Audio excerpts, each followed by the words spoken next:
जय माता के आदरणीय मित्रों,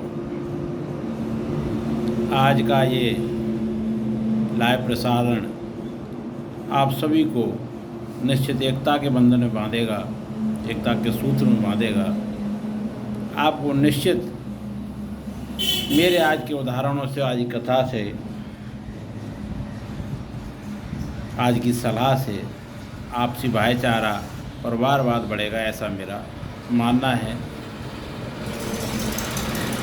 माता रानी से गुजारिश है कि सभी लोगों को एक दूसरे का प्यार, भाईचारा मिले। आदरणीय मित्रों, एक बार की कथा है।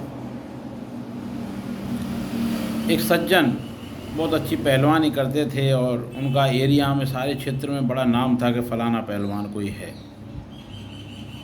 समय ढलता रहा, उम्र उनकी होने को आई तो करीब 75-76 टच किए। एक दिन वो खेत पर गए, बैत का सहारा लेना पड़ता था उनको उम्र के हिसाब से। एक छोटे से एक पेड़ पौधे की, जो जिनसे थोड़ा सा लंबाई में बड़ा था, उसकी टहनी को वो लटकती देखकर उसे खींचकर तोड़ना चाहा। दुर्भाग्य ये रहा कि टहनी तो टूटी नहीं। वह वृद्ध पहलवान टहनी के साथ ऊपर उछल गए और वह जमीन पर गिर गए। गिरने के बाद उन्हें बड़ा अफसोस और क्रोध आया कि मेरी सारी ताकत छीन कर दी। जब से ये औरत आई या मेरी शादी हुई, जब से मेरा सारी दम निकलती गई, अब मैं इसे नहीं छोड़ूंगा। डंडा हाथ में था ही, घर पहुँचे तेज़ी से लपक के, क्योंकि आप भी देखो कभी अपने को चोट लगती है तो क्रोध कितना आता है। क्रोध दूसरे पे निकलता है, अपनी गलतियाँ हमें नहीं दिखती। तो घर पहुँचे, जाके अपनी महिला से, अपनी गृहिणी से लड़ने लगे, अर्धांगिनी से लड़ने लगे। और काफ़ी हॉक-टॉक होने के बाद वे समझदार थी, विवेकशील थी, तो शांति से सुनती रही कि कारण क्या है, कारण देखती हूँ उनसे। आदरणीय मित्रों, जब उन्हें कारण हाथ आया तो उनको केवल इतना पता पड़ा कि जब से तेरी मेरी शादी हुई, जब से मेरी ताकत क्षीण हो गई, नहीं मैं ये भी कर सकता था, वो भी कर सकता था। इतनी भी डांट खाने के बाद, डंडे से पिटाई खाने के बाद उन महिला ने एक मुस्कुराहट हल्की सी दी। बस इतनी सी बात, कौन सी टहनी थी, क्या बात थी, कहाँ है, कौन से खेत पे थी, ऐसे उन्होंने पूछा। आपसे मेरा एक आग्रह है, आप मेरे साथ चल सकते हैं क्या? क्या करेगी? चल सकते हैं क्या? चल चलूँ। तो उसने अपने चारों बेटों को, पुत्रों को आवाज़ दी। आवाज़ देने के बाद वे सभी साथ साथ खेत पर गए। माने कि अब ये वृत्तांत अपने बच्चों को बताओ, माने कि ये टहनी नहीं टूटी मुझ पर। तो उन्होंने बेटों से कहा, माता ने, कि बेटा तेरे पापा पर टहनी नहीं टूटी, ऐसा हो नहीं सकता। ये पेड़ पूरा उखड़ के मुझे धराशायी चाहिए। साथियों, चारों भाइयों ने उसको थोड़ी सी देर में और उखाड़ के रख दिया। जब उस महिला ने उन्हें ज्ञान दिया, सुझाया कि आपकी ताकत कम नहीं हुई, आपकी ताकत 4 जगह बढ़ चुकी है, आपके 4 पुत्र हैं, ये आपकी ताकत हैं। तो आदरणीय मित्रों, इस कथा को मेरा कहने का अर्थ ये था, माता पिता ईश्वर को मध्य में रखते हुए अपने परिवार को बढ़ाने के लिए संतान उत्पत्ति करते हैं। उनका उद्देश्य केवल ये रहता है कि ये बड़े होंगे और अपने एक दूसरे के साथ प्रेम से रहकर ये लोग देश में, समाज में, परिवार में, कुटुंब में अपना नाम, अपने माता पिता का नाम स्थायी करेंगे, अच्छा बनाएंगे। आज के समय में विपरीत हो रहा है। आज जितने बच्चे हैं उतने ही मन हैं और उतनी ही दूरियां बना ली हैं। ये देखने में अशोभनीय है। कहते हैं बैठना भाई भाई का, चाहे बैर क्यों नहीं हो। आदरणीय मित्रों, स्त्री संपत्ति धन वैभव सब मिल जाई, ना मिले सहोदर भाई। एक पेट का भाई नहीं मिलता, बाकी सब मिलता है। मेरे पिताजी ने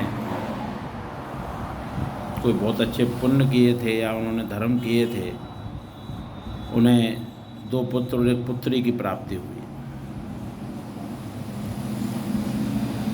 दोनों पुत्रों में बड़ी सुमेलता देखने को मिली, अर्थात मुझ में और मेरे अनुज विवेक में बड़ी सुमेलता देखने को मिली। पिता कभी नहीं मरते, मैं दावे के साथ कह सकता हूँ। एक भाई कमाने को होता है तो एक भाई समाज में नाम करने के लिए होता है, ऐसा मैंने मान लिया है, जान लिया है। साथियों, जीवन निकल गया, धन की तरफ ज़्यादा ध्यान नहीं दिया। कोई बाहर आई थी, बहुत धन कमाया, आज धन की तरफ बिल्कुल निगाह भी नहीं करता हूँ। धन मुझे नहीं चाहिए, मुझे केवल श्री चरण चाहिए। अब देखिए इसके विपरीत, मेरा छोटा मुझे, मेरा परिवार मुझे कितना बैकअप दे रहा है। परिवार मतलब जो मेरे माता पिता के जो परिवार बच्चे हैं, वो आपको मैं सच बता रहा हूँ, मैं बहुत भाग्यशाली हूँ जो ऐसा भाई मैं पाता हूँ। उसने कहीं ना कहीं कोई टीस रख रखी है समाज से, परिवार से, रिश्ते नातेदारों से। बस उसे तो ये पता है, बस भाई को जमा के रखना है अपने पिता की जगह पर। मैं जींस कभी नहीं पहनता हूँ, वह मुझे जींस ला के देता है। मेरे बच्चों को मैं नटखट तरीके के कपड़े नहीं खरीद पाता हूँ, वह खरीद के देता है। मैं नेकर नहीं पहनता हूँ, नेकर मुझे ला के देता है। सेम यही हालत उसकी पिताजी के समय थी। पिताजी को घड़ी पहनाना, पिताजी को जींस पहनाना, पिताजी को कार, या पिताजी को नाना प्रकार के शौक कराना। कल परसों पिताजी की पुण्यतिथि निकल के चुकी है। मैं केवल पिताजी को भाव से भोग लगाता हूँ, और वह व्यक्ति, छोटा भाई हमारा, खाने से पहले, खाने के बाद पिताजी का सुमिरन करता है, उन्हें भोजन कराता है। और साथ ही भाव में भगवान है। मेरे पिता भोजन भी लेते हैं, सारी चीज़ देखते हैं। मैं यहाँ राक्षसों में फंस गया हूँ केवल, इसलिए थोड़ा सा मेरी बुद्धि शांत रहती है। नहीं तो मैं भी बहुत ज़्यादा भाव पिताजी के लिए रखता हूँ। और देखिए साथियों, मैं देवी माँ के एक वृतांत से आपको बता देता हूँ। देवी माँ ने, मैं अपना सच बता रहा हूँ, मेरे साथ जब बुरा हुआ, दुकान टूटी, या दुकान टूटने से पहले जब मैं परेशानी में था, तो यहाँ अकेला बैठा कर रोया करता था।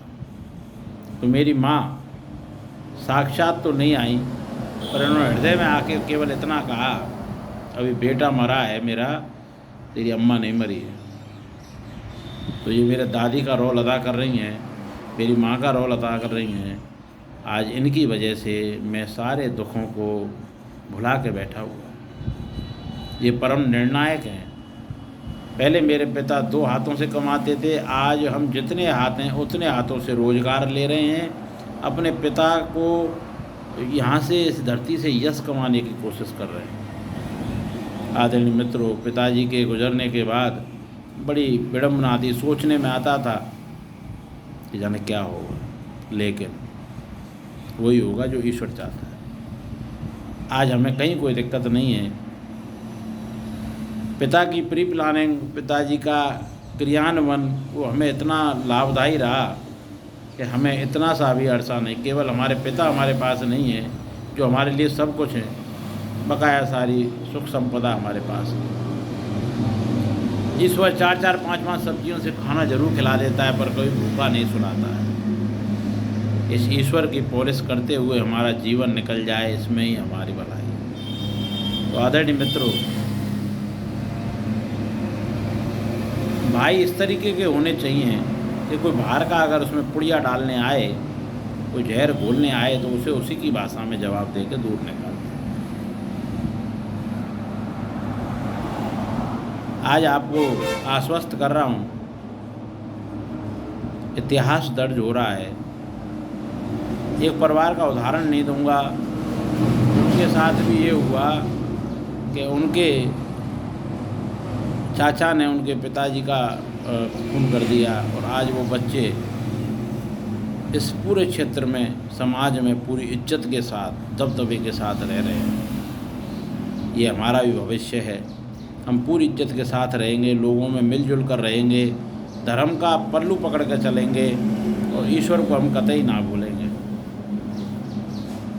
ये जो हमें दुख मिले हैं, ये सुख के लिए मिले। मेरे पिताजी को माता स्वप्न में कह रही थी, मेरी जन्म देने वाली माँ, कि तुम क्यों चले गए हमें छोड़कर। तो पिताजी का बड़ा भावनात्मक जवाब था कि अगर मैं नहीं जाता तो मेरे बच्चे कमाना नहीं सीखते। 31.5 वर्ष तक मुझे उन्होंने कमाने नहीं दिया, बैठा के खिलाया। मैं अपने पिता को केवल श्रद्धा सुमन दे सकता हूँ और मेरे पिता को कुछ भी नहीं खिला पिला सकता। आदरणीय मित्रों, आप सभी भाईचारे को ना छोड़ें। धन संपदा, ये धन दौलत जो है, ये दिखने में जो चीज़ आती हैं, ये सब यही रह जाएगी। साथ जाएगा तो भलाई बुराई। इसके लिए कोशिश करें कि आप भाईचारे से रहें, किसी का धन का दोहन ना करें, चोरी ना करें, किसी की संपत्ति को क्षति ना पहुंचाएं, किसी के जीव को दुखी ना करें।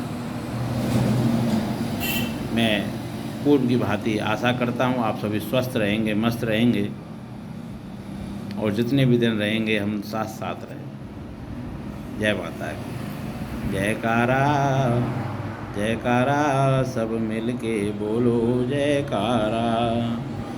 आदरणीय मित्रों, आज गणेश चतुर्थी का बड़ा अच्छा दिन है।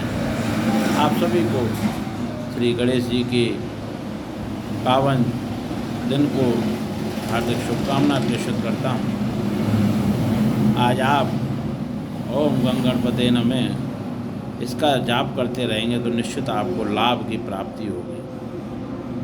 और आप लड्डू का भोग लगाएंगे ईश्वर को। ईश्वर को, श्री गणेश जी को, हमारे को लड्डू बहुत पसंद है, तो आप मोदक का भोग लगाएंगे तो आप निश्चित मन चाहा वर पाएंगे। जय माता की।